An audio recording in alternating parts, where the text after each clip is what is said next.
A Simple Pastor's Devotional, May 1st, 20. Can you believe it's May already? Already been under coronavirus restrictions now for over a month. Just hard to believe the world we're living in today. But no matter, we're in Philippians chapter 4, verse 4 today. Rejoice in the Lord always, and again I will say rejoice. Let your reasonableness be known to everyone. The Lord is at hand. Do not be anxious about anything, but in everything by prayer and supplication with thanksgiving, let your requests be made known to God. And the peace of God, which surpasses all understanding, will guard your hearts and your minds in Christ Jesus. Some important lessons there we can learn this morning. First, Paul tells us to rejoice. It's not the idea of your circumstances, focusing on them, but focus on your relationship with Christ, an eternal relationship. So no matter the temporary circumstance you're going through right now, Jesus is still on his throne. And because you're in relationship with him, you know that you will live for him forever. That we will indeed be reunited with Christ and all other believers someday. And so we rejoice in the fact of our eternal state apart from our temporary circumstance. I mean, if you think about Paul, the one who wrote this, he was at this time in a Roman prison under house arrest, but it was still prison in that day. And he really didn't know exactly how his future was going to go. He had some desires that we see in chapter 1, but no definite answer at this point. But yet he's the one that says, rejoice in all things.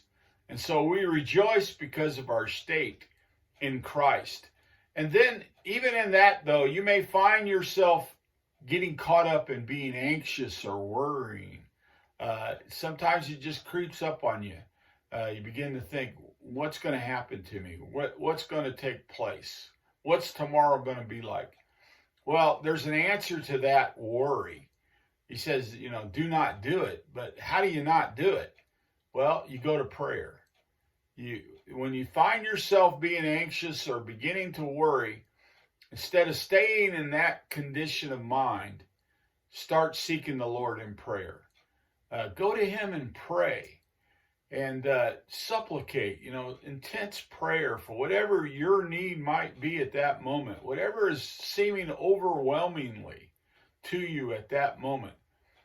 Seek God in prayer, and he will meet your need there in a way that you may not even think of. But mainly, I think you will sense his presence in your life and know that he is still on the throne. And so seek him. And one of the most important words in that whole thing about seeking God there in prayer is the idea of being thankful. Be thankful that he saved you. Be thankful that he holds you.